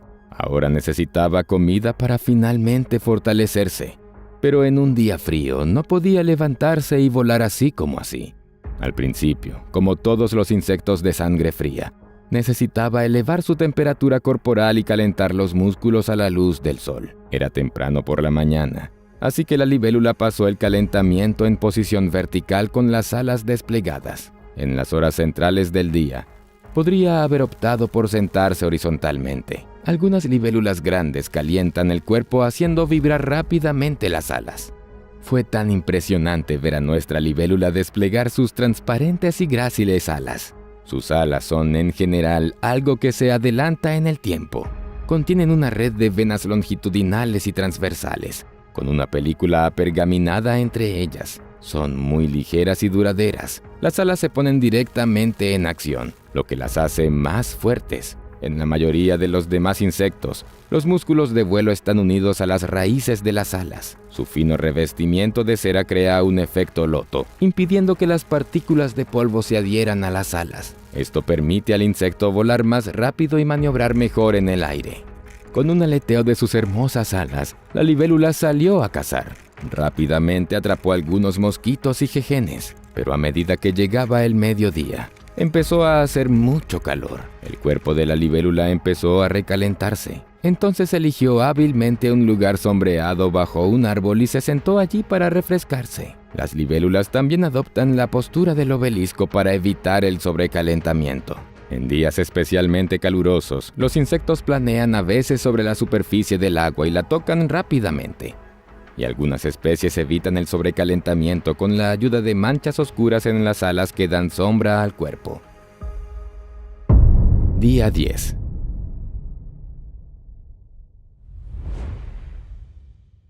Tras entrar en calor, nuestra libélula, como siempre, salió a cazar temprano por la mañana. Ya es un depredador experimentado y despiadado. Como en otras libélulas, su estructura corporal, hábitos, estilo de vida, todo en ella fue diseñado para la victoria. 3 segmentos corporales distintos: la cabeza, el tórax y el abdomen. Parecen tan ordinarios como en otras especies de insectos, pero si se observan más de cerca, se ve claramente que fue equipado como un auténtico guerrero. El caparazón quitinoso de placas duras sujetas con membranas flexibles protege perfectamente su cuerpo durante las batallas aéreas con el enemigo. Una cabeza grande y fuerte, con antenas muy cortas, también le ayuda a luchar. Como en los cyborgs reales, el tórax de Pantala flavescens tiene forma de caja rígida con puntales internos que sujetan firmemente los poderosos músculos de las alas en su interior. La parte torácica tiene 2 partes de alas y 3 partes de patas. Las articulaciones de las largas patas están provistas de púas. En los machos, la hilera de púas de cada pata delantera se ha modificado para convertirse en un cepillo ocular. Su función es limpiar la superficie ocular. Pero, por supuesto, la parte más impresionante de una libélula son los ojos. ¿Crees que solamente son grandes y tienen una visión aguda? No. Son tan complejos que ni la tecnología más moderna puede hacer su análogo exacto. 2 ojos compuestos cubren la mayor parte de la superficie de la cabeza del insecto. Constan de 30.000 facetas, segmentos que forman una semiesfera y aseguran una visión de casi 360 grados. Además, tienen 3 ojos simples u ocelos, y cerca del 80% del cerebro del insecto procesa la información de estos múltiples ojos. Las libélulas ven mucho más rápido que nosotros y pueden captar unas 200 imágenes por segundo. Como otras especies, Pantala flavescens no tiene dientes. ¿Cómo se las arregla sin esta imprescindible arma asesina? Todo es muy sencillo. Los insectos utilizan unas piezas bucales realmente aterradoras. Si miraras dentro de la boca de Pantala flavescens, podrías ver una poderosa mandíbula afilada. Este dispositivo asesino está perfectamente adaptado para infligir instantáneamente heridas mortales a su presa. Un labio superior multisegmentado en la parte delantera de la boca ayuda a esta brutal máquina de matar a atrapar a su presa. El insecto puede lanzar instantáneamente su labio hacia adelante para agarrar a su presa. Cuando la libélula sale de caza, sus ojos únicos le permiten encontrar la presa, y el labio espeluznante arrebatar con destreza muchas larvas de insectos de lugares apartados en el suelo, que podrían encontrarse en abundancia en la orilla. Día 20.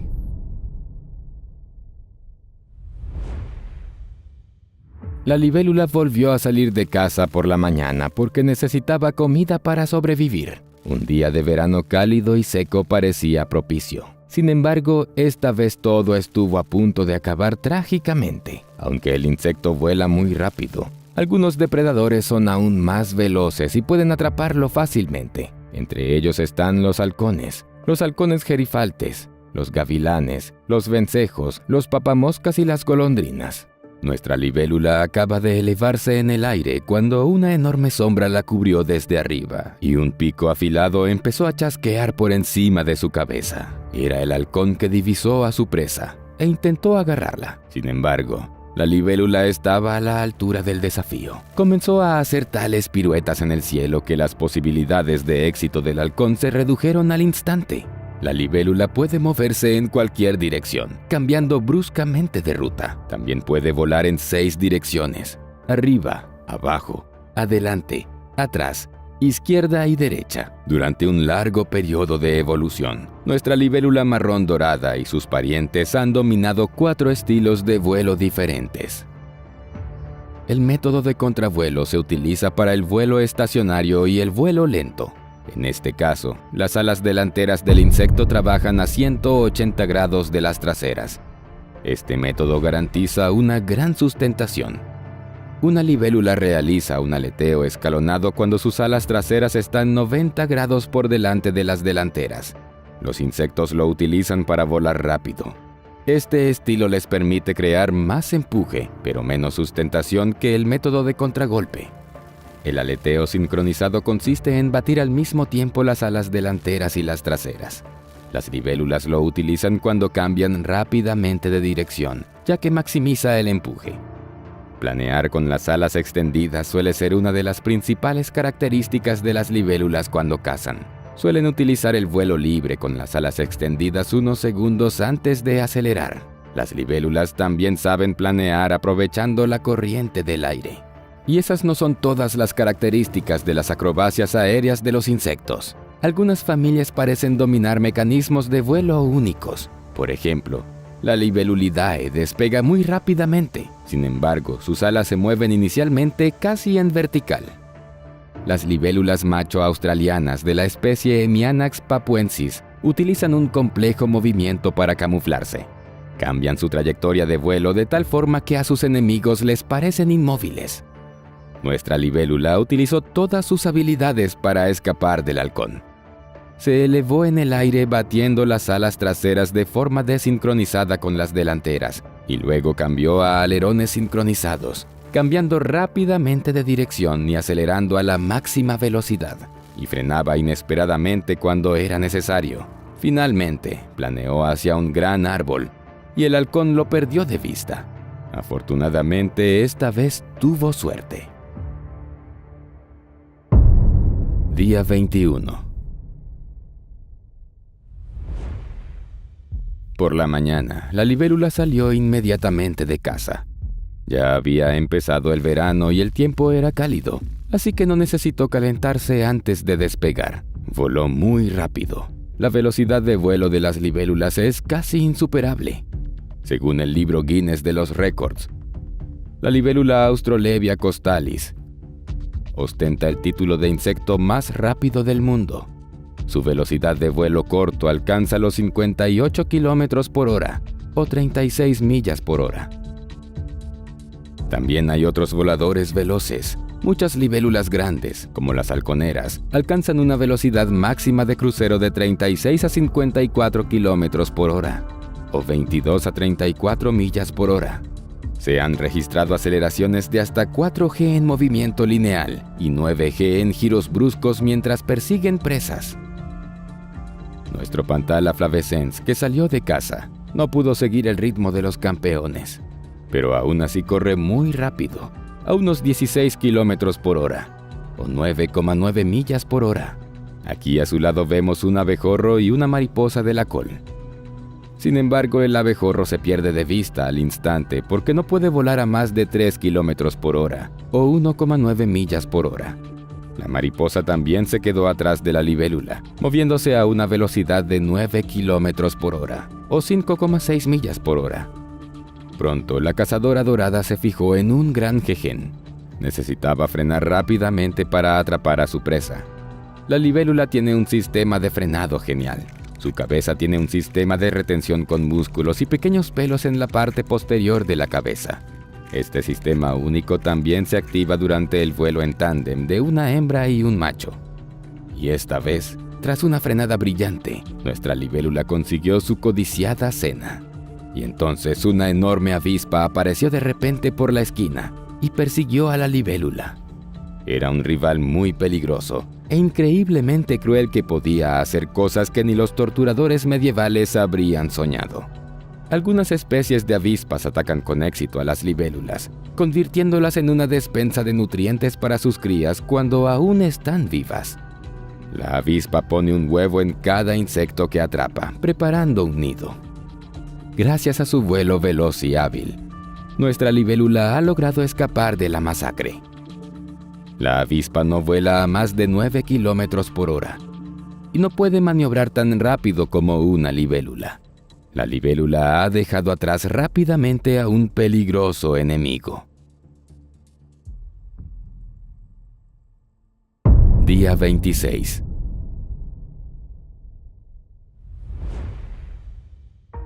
Por la mañana, la libélula volvió a salir de casa.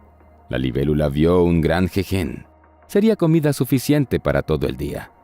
Pero el jején estaba muy lejos y se movía de una dirección a otra. ¿Cómo atraparlo? Afortunadamente, nuestra libélula puede trabajar no solo con sus alas y sus afiladas mandíbulas. sino también con su cabeza. ¿Te sorprende? De hecho, ¿qué tipo de inteligencia puede mostrar un insecto? Resulta que bastante. Científicos de la Universidad de Adelaida han descubierto las increíbles capacidades del cerebro de una libélula. Pueden predecir cómo volarán sus presas porque su cerebro es capaz de realizar tareas visuales. Anteriormente, únicamente los mamíferos, principalmente los humanos, mostraban tales habilidades. Las libélulas pueden hacerlo utilizando procesos visuales y nerviosos de su cuerpo. Los científicos lograron identificar las neuronas específicas que detectan el objetivo. Estas neuronas permiten enfocar un objeto pequeño que se mueve sobre un fondo complejo. Esto es lo que vemos cuando la gente sigue y atrapa la pelota entre la multitud. Las neuronas de la libélula también pueden elegir un único objetivo entre la enorme cantidad de información visual que recibe el cerebro. Por ejemplo, los datos sobre el movimiento de otro insecto, y luego predecir su trayectoria y ubicación futura. El talento de estos insectos puede aplicarse al desarrollo de sistemas de visión artificial, por ejemplo, en vehículos no tripulados. Bueno, ayudó a nuestra libélula. Tras calcular la trayectoria del jejen, se apresuró a cruzarse con él, y como resultado, se las arregló para conseguir abundante comida y despedazar a la presa con sus aterradoras mandíbulas. Día 27. El tiempo no era favorable para volar. Llovía y soplaba el viento. Pero hoy el cielo se ha despejado y la libélula ha ido a cazar a la masa de agua donde nació. Y luego ha pasado todos los días en la orilla y no encontró nada. No fue un fallo en su navegación interna. Las personas simplemente drenaron el agua porque se interpuso en el camino de otra carretera. Sí, los principales enemigos de las libélulas no son los halcones o las avispas, sino tú y yo. La gente tala los bosques, bloquea los ríos con presas para centrales hidroeléctricas y drena las masas de agua. Las libélulas pierden sus hábitats y se extinguen. Nos arriesgamos a dejar el mundo sin estas increíbles criaturas. ¿Cómo será? Probablemente no tan brillante y diverso. La gente lleva mucho tiempo fascinada por estas gráciles voladoras. Lo más común era que las increíbles libélulas simbolizaran la buena voluntad y la pureza en las culturas locales. Pero esto no ocurría en todas partes. Los europeos a veces asociaban las libélulas con algo peligroso para los humanos. Algunos nombres vernáculos ingleses como Devil's Darning Needle, aguja de zurcir del diablo, y ear cutter, cortador de orejas, las asocian con el mal o las lesiones. Con sus poderosas mandíbulas, los adultos pueden morder la piel humana, aunque esto ocurre muy raramente. Pero la herida de la mordedura será pequeña, solo enrojecimiento que desaparecerá en un día. Día 30. Por la mañana, la libélula partió en busca de un nuevo embalse más seguro y rico en alimentos. Voló cada vez más lejos. ¿Crees que las alas pueden transportar a Pantala flavescens solo por las orillas de lagos y ríos? No. Este fuerte y ágil volador puede migrar incluso a través del mar. 10, 20, 30 kilómetros. Y aquí está, el lugar tan esperado. Un hermoso lago lleno de mosquitos y jejenes. La libélula se apresuró hacia este paraíso, pero de repente, un dueño enfadado que no toleraba a los extraños se interpuso en su camino. Las libélulas son verdaderos monstruos, no solamente cuando se trata de cazar. Los machos protegen ferozmente su territorio contra los de su propia especie. Algunos señalan sus derechos con colores brillantes en la cabeza, el vientre, las patas o las alas. El coliblanco común, Platemis lidia, se precipita hacia el intruso, levantando su vientre blanco como una bandera. La mayoría de las veces se enzarzan en un combate aéreo y ahuyentan rápidamente al intruso. Este es el macho que voló hacia nuestra libélula. Sin embargo, los machos no luchan contra las hembras, La libélula hembra simplemente tiene que aparearse con el ganador, que se ha hecho con el control del territorio, y nuestra viajera aceptó graciosamente el cortejo de un duro macho libélula. Día 33. Este día fue especial para la pareja de libélulas. Por la mañana, tras el apareamiento, volaron juntas para poner huevos fecundados en el lago. En el pasado, la atención excesiva del macho era molestar a su novia. Las hembras podían incluso recurrir a engaños, fingiendo estar muertas para que el novio las dejara en paz. Pero este día era diferente. El macho se convirtió en un cónyuge ideal y muy atento. Mientras la amiga buscaba un lugar para poner huevos, el macho revoloteaba por encima. De repente, una abeja apareció cerca. Sin tener miedo de un rival formidable, el macho empezó inmediatamente a embestir. La abeja tuvo que retroceder. Entonces el macho ahuyentó a todos los que pasaron volando. Y entonces hizo algo increíble. Abrazó a la hembra en un vuelo en tándem, así que la libélula pasó menos esfuerzo en el aire y más en la puesta de huevos. Finalmente, encontró un lugar tranquilo justo debajo del agua. Con su afilado ovopositor, cortó el tallo de una planta submarina y liberó sus huevos en ella. El macho voló alrededor de todo este tiempo, y cuando la hembra terminó de poner huevos, el macho la ayudó a salir del agua. La libélula pondrá huevos más de una vez, pero la mayor parte de su vida ya ha transcurrido en esta primera puesta. En promedio, las libélulas no viven más de 7 semanas. Pero las ninfas eclosionarán de los huevos en una semana. Estarán en esta etapa durante mucho tiempo, de 2 meses a 5 años. Y entonces, como por arte de magia, se despojarán de sus exoesqueletos y se convertirán en magníficas libélulas. Podremos admirar su belleza y gracia y utilizar sus servicios para matar insectos dañinos, especialmente mosquitos, y aprender de su experiencia. ¿Le gustaría que las libélulas participaran en el desarrollo de las tecnologías más avanzadas del futuro?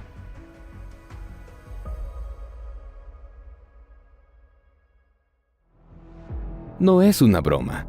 El vuelo de las libélulas ha inspirado a un equipo de investigadores de la Universidad del Sur de Australia para diseñar un dron.